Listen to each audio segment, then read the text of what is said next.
जैसे किशनगढ़ की राजकुमारी चारुमती। ऐसा कहते हैं कि बाद दिवाली के आसपास का समय था, राजकुमारी चारुमती अपने महल में बैठी थी। बाहर आवाज आएगी, चित्र खरीद लो, पेंटिंग्स खरीद लो। राजकुमारी चारुमती ने अपनी नौकरानी को भेजा कि देखो बाहर कौन है। बाहर एक बूढ़ी महिला पेंटिंग्स बेच रही थी। उस बूढ़ी महिला को महल के अंदर बुलाया गया, उसे बहुत सुंदर सुंदर पेंटिंग्स खरीदी गई, कुछ हिंदू देवी देवताओं की, कुछ हिंदू राजा रानियों की, जैसे भगवान शिव, भगवान गणेश, भगवान राम, भगवान कृष्ण, कुछ राजाओं के जैसे सांगा, कुंभा, प्रताप, हमीरदेव चौहान, पृथ्वीराज चौहान। उस बूढ़ी महिला की खूब अच्छी खासी बिक्री हुई। उसने कहा राजकुमारी थैंक यू, मैं सुबह से निकली थी, कोई बिक्री नहीं हो रही थी, तूने सारी पेंटिंग ही ले ली।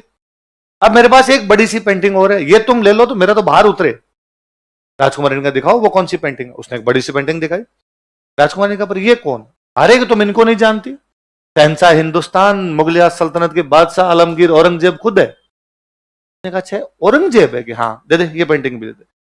सारी पेंटिंग ली, रुपए बताओ कितने, इतने रुपए, ये पकड़ रुपए। 2 मिनट बैठ बूढ़ी माई, 2 मिनट बाद चाय पी के चली जाना। बूढ़ी महिला वहीं बैठी रही। राजकुमारी ने अपनी सहेलियों को कहा इस पेंटिंग पे एक एक जूता मारो। सारी सहेलियों ने अपनी जुत्ती उतारी, पेंटिंग की मारी, पेंटिंग बापड़ी चिंदी चिंदी हो गई। फटी हुई पेंटिंग उस बूढ़ी महिला को दी और कहा औरंगजेब को जाके कह देना चारुमती ने फाड़ी है। बूढ़ी महिला दिल्ली गई, उसने जाके कहा किशनगढ़ में राजकुमारी चारुमती है और उसने तेरी पेंटिंग के टोटे टोटे कर दिए। औरंगजेब को बड़ा गुस्सा आया। औरंगजेब ने हाथों हाथ किशनगढ़ की लैंडलाइन पर फोन घुमाया कि मैं राजकुमारी चारुमती से विवाह करना चाहता हूं। किशनगढ़ वालों की क्या औकात औरंगजेब को मना करे। उन्होंने कहा सर आओ, उसे 2 दिन पहले मिस कॉल देना, टेंट तान लेंगे हम। तो यह बात राजकुमारी चारुमती को पता चली कि मेरा विवाह किससे करने वाले हैं। उसने अपने भाई को कहा, उसके भाई का नाम था मान सिंह। अपने भाई को बुला, ये क्या तरीका है और आप मेरी शादी औरंगजेब से कैसे कर सकते हो?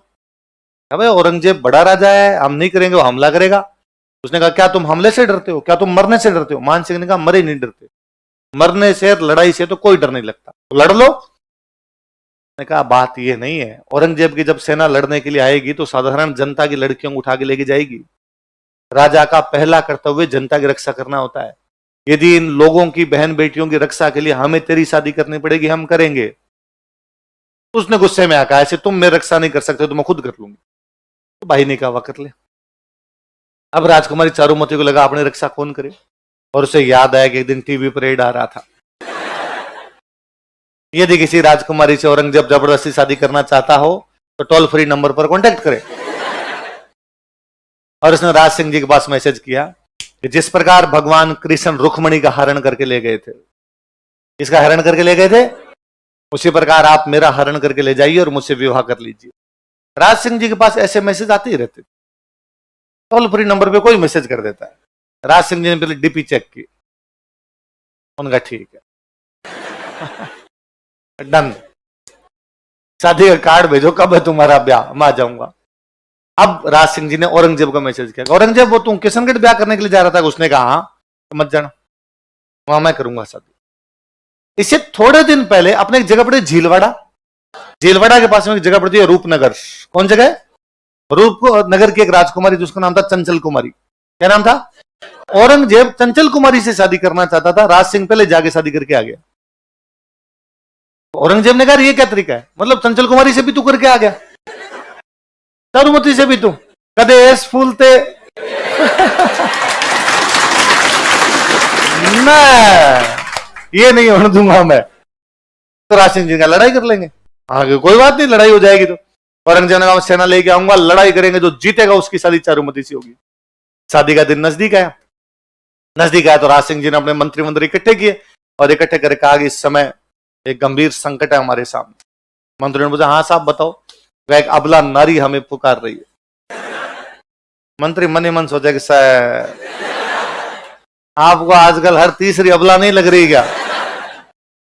बताओ सर बात क्या है? कि मैं किशनगढ़ की राजकुमारी चारुमती से विवाह करने जाऊंगा, जो औरंगजेब से विवाह नहीं करना चाहती। औरंगजेब सेना लेकर आएगा, हम उसकी सेना को रोकना तब तक जब तक मेरे फेरे नहीं हो जाए।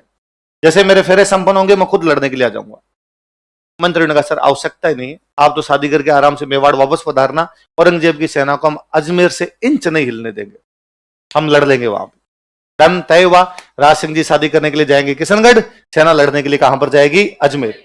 सेना जाएगी तो सेनापति जाएगा, और मेवाड़ की सेना का सेनापति हमेशा सलुम्बर का सामंत, और सलुम्बर का सामंत उस समय था रतन सिंह चुंडावत। क्या नाम था? रतन सिंह चुंडावत के पास मैसेज किया गया कि सलुम्बर के सामंत रतन सिंह चुंडावत कल जो है वो मेवाड़ की सेना लड़ने के लिए कहां पर जाएगी? अजमेर। जिस दिन रतन सिंह चुंडावत के पास ये मैसेज गया उस दिन उसकी खुद की शादी हुई थी। तो बॉर्डर मूवी में सुनील शेट्टी के पास ऐसा मैसेज आया था कि आपको लड़ने के लिए जाना और उसकी शादी हुई थी? नहीं, या ऐसा मैसेज किसके पास आया? ऐसा कितने लोग हैं जिन्होंने बॉर्डर मूवी नहीं देख रखी? बॉर्डर मूवी जो है वो नहीं देख रही, तुमने नहीं देख रखी, कार्ड जमा करो रे इनके। कल एक भी क्लास में नहीं बैठना चाहिए तुम्हारे में से। बॉर्डर मूवी सबको देखनी है। जिन्होंने नहीं देख रखी वो आज घर पे जाके देखें, जिन्होंने देख रखे वो रिवीजन करें। सलुम्बर के सामंत रतन सिंह चुंडावत, उनके पास मैसेज हुआ कि आपको अपनी सेना लेके कहां पर जाना है? अजमेर। क्योंकि वहां पे किससे लड़ाई करनी है? औरंगजेब। क्योंकि राज सिंह जी शादी करने के लिए कहां पधार रहे हैं? किशनगढ़। कौन सी राजकुमारी से? और उसी दिन रतन सिंह चुंडावत की खुद की शादी हुई थी। बूंदी की एक खाड़ी रानी थी उनकी। कहां की रानी थी? सलह कंवर। क्या नाम था? कहां की रानी थी? बूंदी की। बूंदी में एक थे संग्राम सिंह। बूंदी में कौन थे? संग्राम सिंह राजकुमार जी। बूंदी में हाड़ा चौहानों का राज था, इसलिए बूंदी की जो रानियां होती उनको क्या बोलते थे? रतन सिंह जी के पास मैसेज गया कि आपको लड़ने के लिए जाना है, राज सिंह जी शादी करने के लिए जा रहे हैं। तो रतन सिंह ने कहा राज सिंह जी खुद की शादी के लिए मेरी शादी क्यों बर्बाद कर रहे हैं? मेरे घर में भी तो शुभ काम है, आज ही मेरी शादी हुई है, मैं ऐसे बीच में ब्याह छोड़ के कैसे जाऊं? ये बात उनकी रानी को पता चलती है। रानी का नाम क्या है? रानी तो क्या रही होगी, 17-18 साल की लड़की रही होगी। उस समय शादी की उम्र यही थी, 15-16 साल की उम्र में शादी कर दिया करते। और वो राजकुमारी कितनी इंटेलिजेंट और कितनी देशपरायण रही होगी कि उसने रतन सिंह चुंडावत को कहा कि ना, आपको लड़ाई के लिए जाना चाहिए।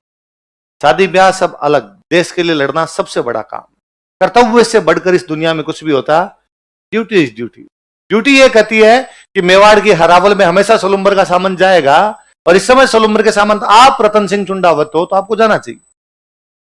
रतन सिंह ने वापस कहा कि मैं हमेशा जाता हूं, मैं मेरे कर्तव्य से कभी नहीं मुक रहा हूं, और मैं छोड़ो, मेरे दादे परदादे हमेशा इस मेवाड़ की सेना के हरावल में रह के लड़ते हुए मारे गए होंगे, हम 1 इंच पीछे नहीं हटे। इस बार हमारे घर में शादी का काम है। उसने वापस कहा कि यदि आप ना जाएंगे तो आपसे हरावल का अधिकार छीन लिया जाएगा, और यदि आपसे हरावल का अधिकार छीन लिया गया तो आपकी आने वाली पीढ़ियां इस बात पर शर्म से सिर नीचा करके कहेगी कि बीच में एक रतन सिंह नाम का अयोग्य व्यक्ति हो गया था जो लड़ने नहीं गया, इसलिए मेवाड़ वालों ने हमसे हरावल छीन ली। क्या आप चाहते हैं कि आपके बेटे पोते जो हो वो आपके नाम पर सिर नीचा कर ले? थोड़ा समझाया तो उसने कहा ठीक है, मैं जाऊंगा। अगले दिन वो तैयार होता है, घोड़े वोड़े लेके सेना रवाना होती है। जैसे ही रतन सिंह घोड़े पर बैठ के आगे आगे जा रहा है, पीछे सेना है। जैसे उस रानी का महल आया, रतन सिंह से वापस रानी की याद आई, वो रुक गया। उसने अपने पास में एक सैनिक खड़ा था, उसको कहा कि ऊपर जाके रानी को कोई निशानी दे दे। क्या दे दे? अंगूठी, कोई चूड़ी, कुछ ना कुछ दे देगी तो टाइम पास करेंगे, युद्ध के मैदान में याद आएगी। तो वो सैनिक ऊपर गया और उसने जाके कहा नीचे रतन सिंह जी खड़े रहे, आपकी कोई निशानी मंगा रहे हैं।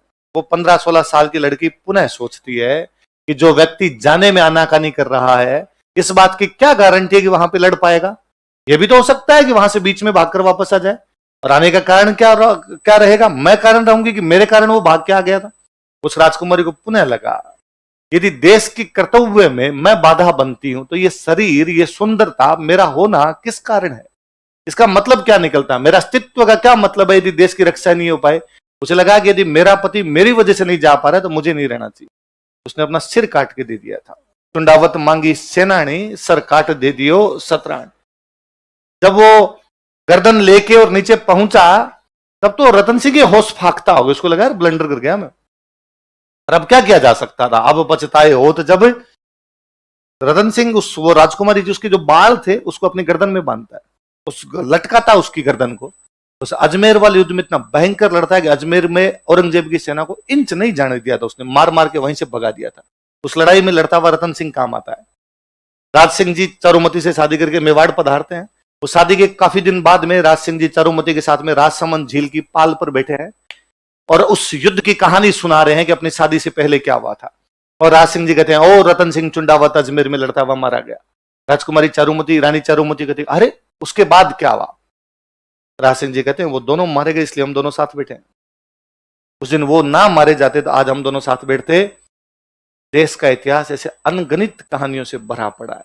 हम केवल राजा रानियों का इतिहास पढ़ते हैं, उसके साइड के किस्से इतने अलग से हैं, इतने हैरतंगेज करने वाले हैं। किसी कवि ने बहुत बाद में कहा कि हनुमान जी जब मां सीता से मिले थे ना अशोक वाटिका में, तो उन्होंने मां सीता को कहा था कि आपको निशानी दीजिए ताकि मैं राम जी को कहूं कि मुझे सीता जी मिले थे। तो सीता जी ने उनको अपना एक आभूषण दिया था, चूड़ामणि। क्या दिया था? चूड़ामणि का आभूषण होता है, वो निकाल के दिया था। कोई कवि कहता है कि सतरी सेनानी चाही समर सलुम्बर धीस। सलुम्बर के सामंत ने युद्ध में जाते समय उस सती महिला से, उस अपनी पत्नी से कोई निशानी मांग ली थी। चूड़ामण मेली सियान ईंधन मिलो शीस। सीता जी ने चूड़ामण मेली थी, इस महिला ने तो क्या काट के दे दिया था। इसलिए आज दिन तक हमारे राजस्थान पुलिस की जो महिला बटालियन होती है उसका नाम है हाड़ी रानी बटालियन।